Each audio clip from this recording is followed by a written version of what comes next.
Hello, welcome back to Let's Play Shadowrun.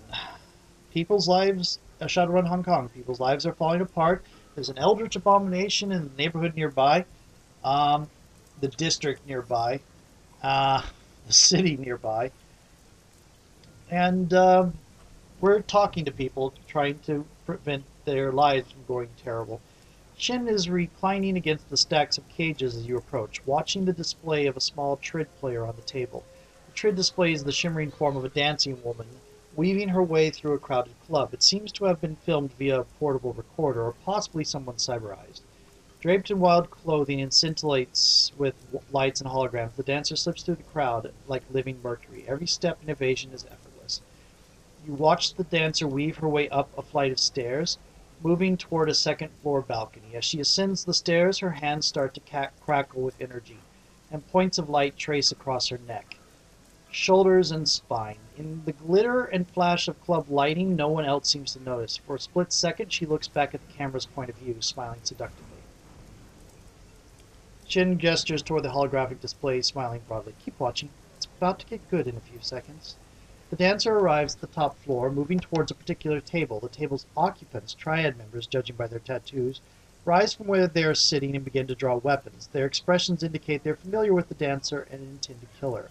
At this point, the dancer explodes into motion. She bobs and weaves out of the way of their gunfire, her fingertips flinging electricity and fire in long arcs. She seems to dance at and around the triad soldiers. Each step and beat causes an explosion of force that scatters the tables and drinks. Arrived in the elements, the woman cuts through the triad members in an effortless pavane of destruction. The recording ends and Shin straightens up. I could watch Lucky Ping at work all day. I don't know how she works her magic, but it's beautiful and a terrifying thing to behold. Really glad she's with the Yellow Lotus, not an enemy syndicate. And I'm going to pause and take care of something real quick. See you in a moment. Okay, sorry about that. Restart the timer. That was a hell of a dance. That it is. She's been a dancer since she was a kid, but I guess her magic just spontaneously manifested when she was a teenager. She's figured out how to channel into that kind of whatever it is you saw. I have no idea how she does it. Anyway, what can I help you with? Tell me more. Do you like working for the Yellow Lotus? Like has nothing to do with it. I have debts to my grandfather Woe, and I intend to pay them. I guess they're good enough. Syndicate, we waste a lot of blood and money fighting the Red Dragon, though. Can't say that I like that end of the business, since it seems like such a huge waste. If it weren't for grandfather, I might see about getting White Ming, Steel Arm Lu, and Lucky Ping to break away. Maybe start our own thing in turf that's not quite so fought over. But I can't leave him. I owe him everything.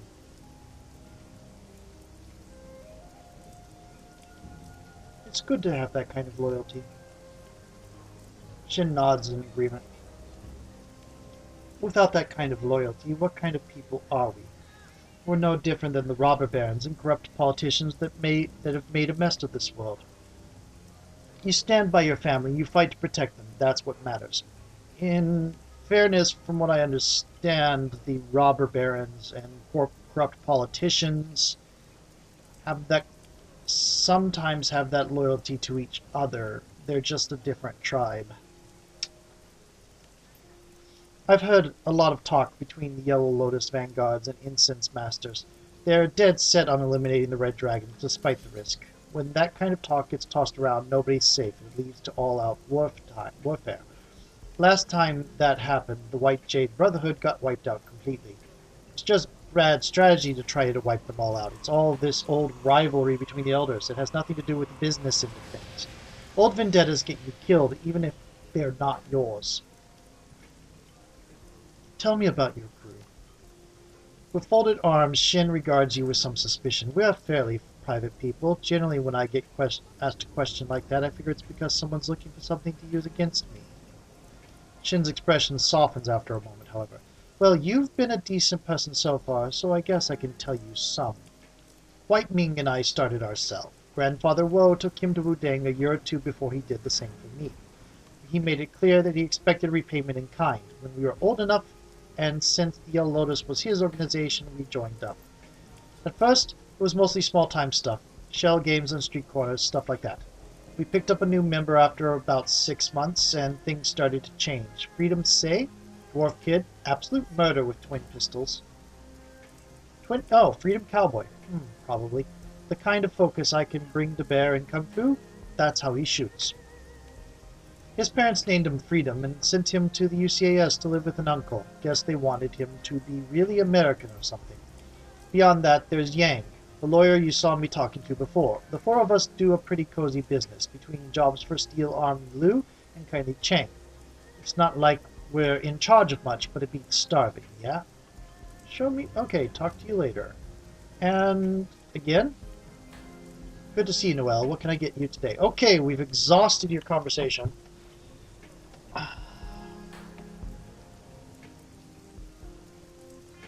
Let's see. Time to go talk to Crafty.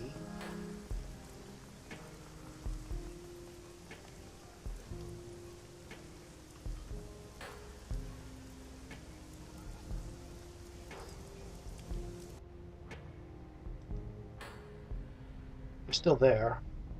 I still don't have any new information on the Alma King or the dreams. I think we're going to have to wait and see how things shake out. Thanks, Crafty. See you around. I kind of expected she didn't have anything. Okay. So, time for a run. I think we're going to kidnap a gangster. This one is probably going to be dangerous. They're all probably going to be dangerous. But I think it's going to be less dangerous than either of these two. Or even that one. But I think this is going to be the least dangerous one and the best one to take when we're low on funds and I can't upgrade my armor and such yet. I've been spending so much on the... Okay. So, it might also be the quickest. I say this, my ability to predict that with missions has been proven rather slim. And Cherry Pink has never showed up again. Okay, first things first, we're going to let you stop, and then we're going to, and just be silly, I'm going to boop, boop, go there. And we're going to save.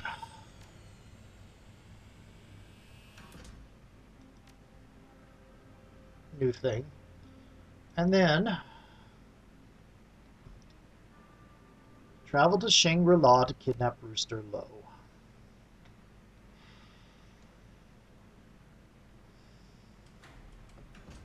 I'm going to want Gobbet because I always want Gobbet. I'm going to want Duncan because subdue.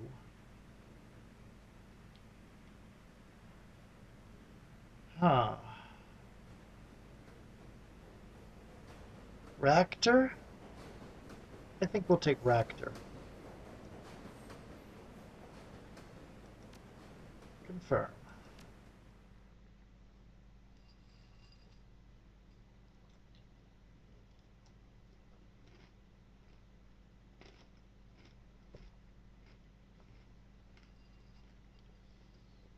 Time for an opening spiel. I don't see that opening spiel yet. There we go. Uninvited guests. I should go back and change some of the titles on some of my videos, make sure they match the mission. I forgot I used to do that.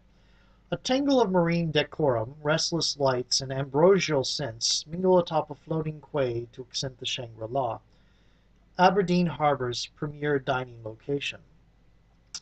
With competitive views of the surrounding bay, the restaurant attracts a steady crowd of tourists. The primary moneyman for the 289's, Chung Sing Rooster Lowe, is enjoying a rare meal outside of triad-held territory. Intel says he's set up in one of the restaurant's private dining rooms, but he's not alone. Rooster keeps a personal bodyguard, a notorious orc called the Talon, in addition to his regular security detail. You've seen photos of the Talon's handiwork, bodies so battered it's hard to tell where one bruise ends and the next begins. Your mission, locate Rooster and extract him from Shangri-La and deliver him to your client alive. Simple, fast, low profile. Of course, even the simplest of runs can go sideways. Oh, joy, I love that caveat. Well, we got the shamanic thing and this, so... And I can do with one less... Well, I guess that'll be fine. I don't have any... What is this? Area effect throwable that causes affected targets to ignore their foes for 1 round. Huh. Reusable shamanic fetish that sets 4 heavy cover barriers that last 3 rounds. Anyone that enters takes 4. Yay. Okay. We'll bring this up here. Probably won't use it, but who knows. We'll bring this over here. Duncan, we'll give you these 2 because yes. Oh, how about that? You don't have one either, so we're going to have to split this up. Okay. There we go. Team. Outfits. Gobbet's rags. Duncan's armored vest. Factor secure coat. I am way behind on my armor. Gear.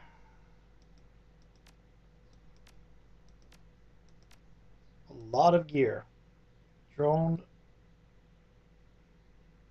Oh, okay. Items and spells. You're the only one with spells, but okay. Items. You don't have as much healing, so I'll do that. Okay.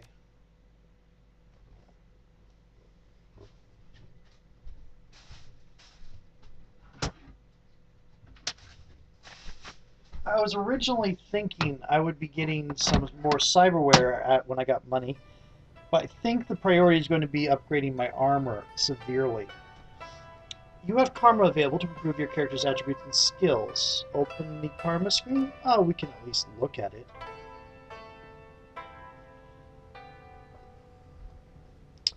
Can't do anything here. We're almost maxed out.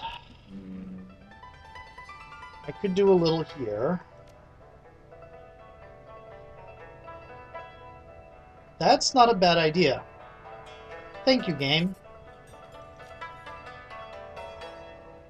Okay. Going to save again. There was just an autosave, but we're going to save anyway.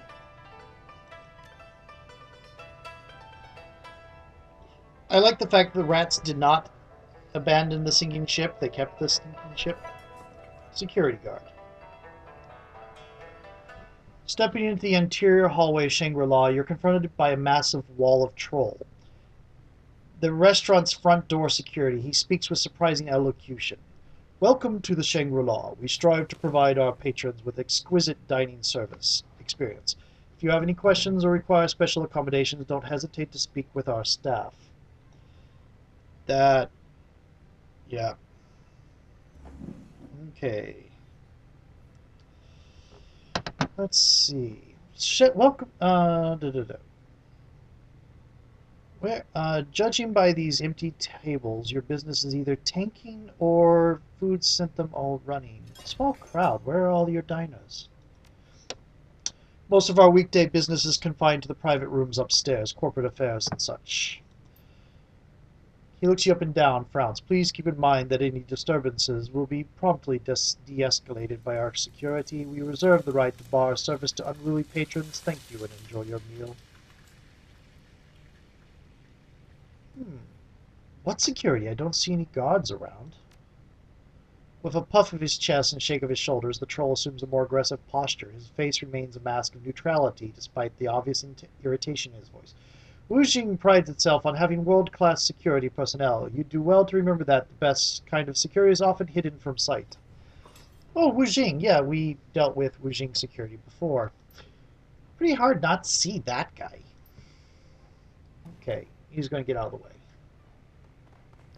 The crowd was truly amazing. I just wish I didn't have to wait an hour to get it. Waitress. Oh, welcome to Shangri-La, man. A waitress swamped with orders is caught unaware by your approach. Our hostess will seat you as soon as she gets back. You're welcome to wait in the lounge. This will only take a second. A loud exhalation escapes through her nose, and her eyes dart toward the kitchen. She musters an empty smile and nods in false hospitality. Absolutely, man. What is it you need? How's... I'm looking for someone tonight. Mr. Lowe, he has a reservation here tonight. Sorry, I'm not familiar with that name. I'll bet a hard-working waitress like yourself is good with faces. You'd certainly remember this man. He travels with the big orc who's got a nasty scar on his cheek. She fiddles with her scratch pad and eyes the plenteous order scrawled across its top page. After a moment of consideration, she speaks. I might know the orc, if he's who I'm thinking of. He only comes around a couple times a year. Never served him, but I've heard he gets real pushy with the other waiters. Pushy? Huh, why's that? He's allergic to shellfish, I think. We get so many orders, sometimes mistakes are made. A hint of fear flashes across her face. I didn't just say that. I can assure you our service is second to none. She nervously peeks over her shoulder. Oh, that's just logical, unfortunately. Come now, you must have heard where the orc and Mr. Lowe are eating, since you have to make sure allergy-related orders get to the right place. Ma'am, this is the Shangri-La. We have over poison the Talon's food. We have over 24 private dining rooms in addition to our main dining floor.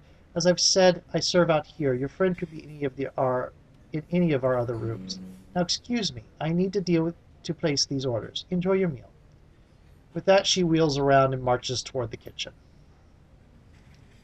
Nice, nice, nice. Wait for target. I can't believe they are late again. But chatty customers always killing my tips. Henry. We don't want to go there yet. Well-dressed man sits alone at the bar, elbows propped atop the counter. His face is hard, eyes blank. He swells the contents of his half-empty glass as if in stupor. Between the swollen eyes and whiskey double, it isn't hard to guess his mood. As you approach, he rubs his temples and graces you with a lazy sideways glance, mumbles under his breath, Yeah, not like I can dig myself any deeper. Excuse me, I didn't catch that. Grunts, nothing. Just, ever have one of those days where it all goes to hell? Story of my life, but judging from your appearance, you must not have them often. Hmm? He looks at you again through dull, bloodshot eyes, but his gaze drifts elsewhere before returning to his drink. Lost 2 contracts. Missed a 3rd. Late for a meeting. Publicly shamed by my co-worker, all during the 9 to 5. New record as far as I can tell. Takes a long pull from his glass, exhales. At least I got that going for me. Your coworker sounds like an asshole. How'd you get shamed? Negligence. My coworker took 2 of my contracts while they were in renewal. I overlooked them for a day or 2. Damn, it was just a couple of days. He sighs and begins to sway. Whether it's involuntary or to calm himself is uncertain, but his chair creaks loudly in protest. Anyway, he took my clients and made a fool of me. Been rubbing it in ever since. How'd you lose your contracts? Wish I knew. One of them was almost a done deal, but for some reason the client suddenly changed their tune and the contract slipped away before I could officially close it. The other 2 contracts were ongoing clients, before people I'd worked with for years, but somehow forgot about their annual renewal dates. A more diligent worker picked them up. I got no credit for the long-term partnership with those clients. If anything, I now look worse for losing them, even though I brought them into Wuxing in the first place. He leans back and lets out a weary groan. His breath reeks of alcohol. Sounds like too many coincidences. Just who is this diligent coworker of yours? Him. He nods his head toward a group at the end of the bar, an elf at its center. David. He laughs bitterly to himself, motion drawn out and sluggish. Props to him, my clients. They talk real big about networking and all that, right? But they'd sell their own family to save a couple new yen. And you know the strangest part? My clients have started ignoring me, even avoiding me. When they do respond to my inquiries, they're curt and dismissive. It's almost as if I've offended them somehow, but I haven't done anything at all.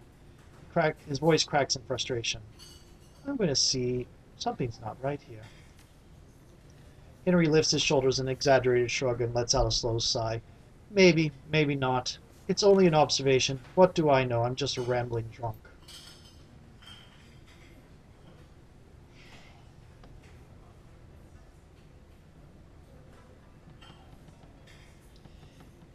Moment, please. I gotta check something. Okay, back. This is going to be one. Did I forget to pause the timer? I did. It's going to be coming to an end anyway because it's about a minute. I think I will go ahead and talk to David here before I end the video, and then we'll go on. David is all smiles. He just finished a joke to the uproarious laughter of his party. Hello, friend, trying to get in on this joviality.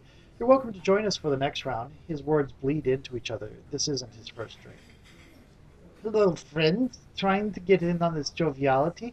You're welcome to join us for the next round. What are we celebrating? My recent success.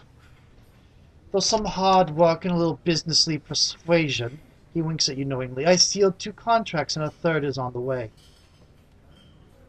Hey, congratulations. Next round's on me.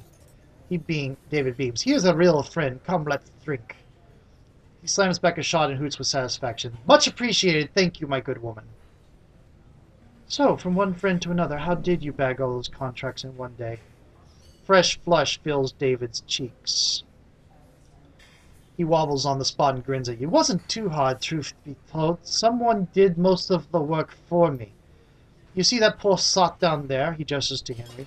We just upgraded our security at work. A few nights ago, that fool left behind a note containing his new password. I wrote it down and had some fun. Sent nasty messages to his clients. Removed a couple appointments from his schedule.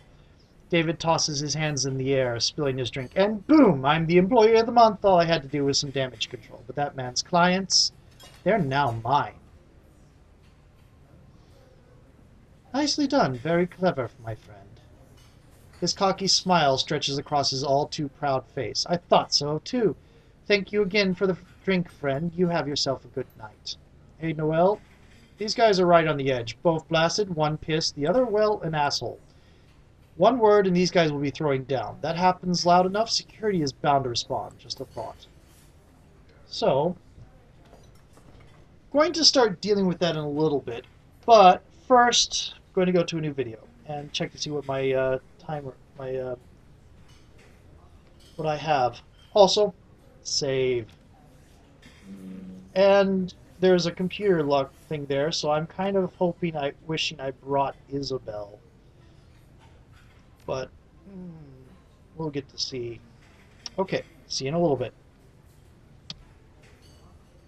If the red numbers go away.